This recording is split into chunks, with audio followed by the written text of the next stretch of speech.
you have what I like to call like artists have zones and pockets as Hmm. MCs that I believe where they exist in.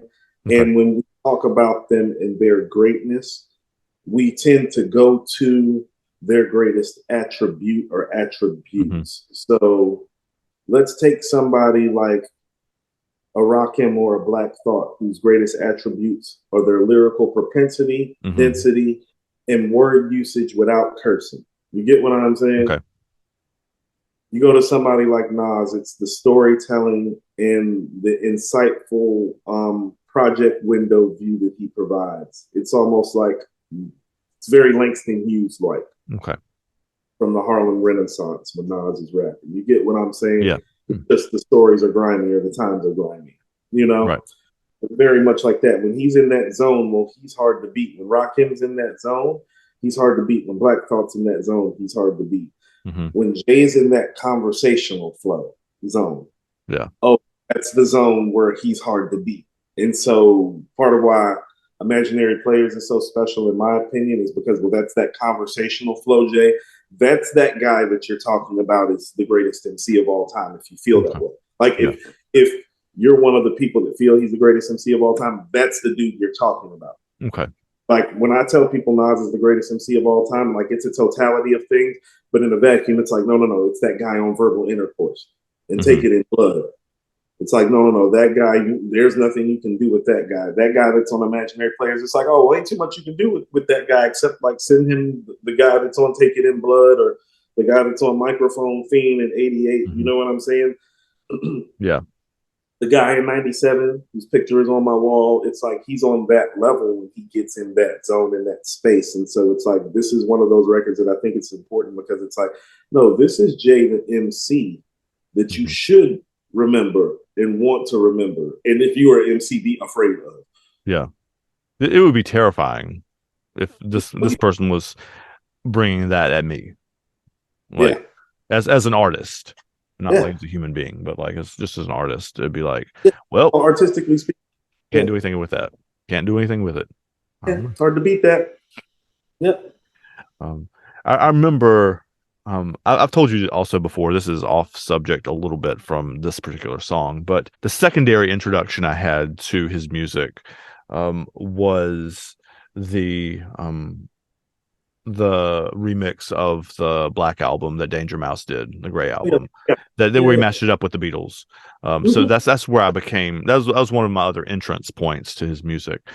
And that for those of you who haven't heard that, you should go listen to it. I mean um it's DJ Danger Mouse, the guy who did the album with Black Thought too, has like taken Beatles from the White Album songs and looped them and smashed them up to as like the backbeat to the Black Album, to the songs on the Black Album.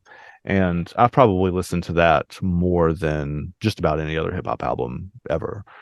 Um, I became, I mean, that was one of his particular. He's not just a lyrical genius; he's also a marketing genius too. Like the fact that he released a version of the Black Album with with just him rhyming with no beats on it, and basically said, "Here, guys, put get somebody make remix this for me. Like here are the words, here are the lyrics, here are the rhymes, here are the bars. You you make the beats." And I mean they did, and you see a ton of those. I mean there's a double Black Album where somebody mixed it with Metallica's Black Album too. Um, that's I don't think I, is good, but but this, I also just don't like Metallica as much as the Beatles. So I also became aware of how much that album had crossed over when I saw um Woody Page on Around the Horn say something like "wouldn't bust a grape in a fruit fight," like as part of his like argument or whatever. I'm like, this old white man is quoting 99 Problems now. Okay, so um like both that he's doing it and that even I in that context recognized what he was doing. That's like a double, like it's crossed over kind of thing. So I'll tell you what, too, since you're talking about the marketing genius that he is, and business wise, I just find him to be a genius in Yeah, general. If we, he is absolutely without question. there has never been an MC this good that walked into the game with his business acumen. Mm-hmm. Not walking in. A lot of them have acquired it, Right. learned things over time. Mm-hmm. But man, he came in with a plan and with a vision. He did. And so part of what makes his impact so heavy is the fact that, well, he made the money matter. Yeah. And he was a great enough MC that it gravitated towards that. Because all the other great MCs that he gets mentioned with, oh, well, Rakim didn't have this business acumen in 1986, 87 when he was walking in the game. Okay. Nas didn't have this walking in the game. Big didn't have this business acumen walking in the game. He's the first MC on that level that just walked in. That's what I mean. Like, check. No. Check. And independent distribution deal, flip it. Like, he's brilliant. Yeah. Brilliant. Yeah. I mean, I watched it happen. It's kind of funny, we're in high school together when it's happening and starting to happen. And it happened fast. Mm-hmm. Like, he took the game real fast. He had a plan and a vision for his business, and he went and executed. So, yeah. That's actually one of the connections. It's not counting Crow's time quite yet, but like one of the connections between the two artists too is that they also had a stratospheric rise. Like, they formed as a band in 1991. The guy Geffen heard their demo in like early 1992, and there was a bidding war, like with 9 different publishing companies or music companies, to release their album. And when they released the album, it just went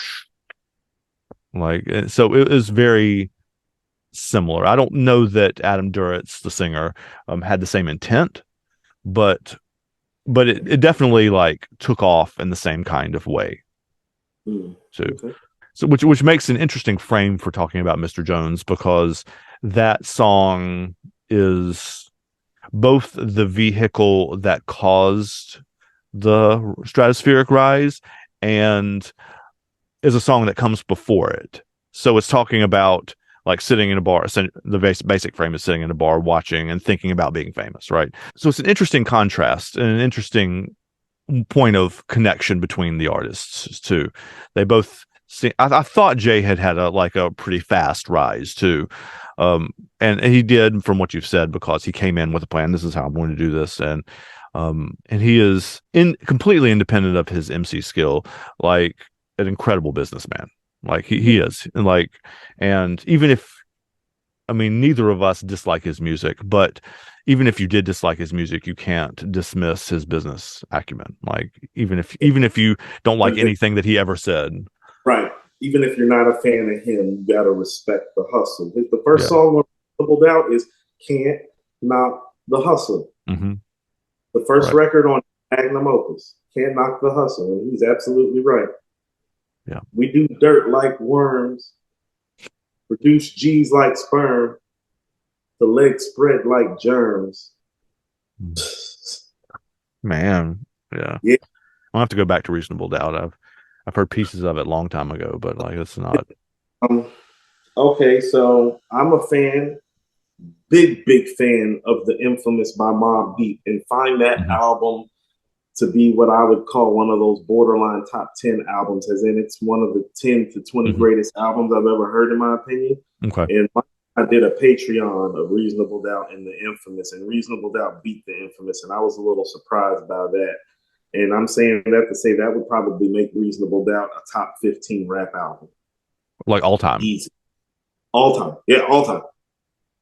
Yeah, all time. That's big words. Yeah, that's hard to beat the Infamous. Like, the stuff that beats the Infamous is considered to be like the most special stuff ever, because the Infamous unto itself is some of the most special stuff ever. Yeah, that's another one of those crossover too. But I would also put August and Everything after the album that the Counting Crows Mr. Jones comes from.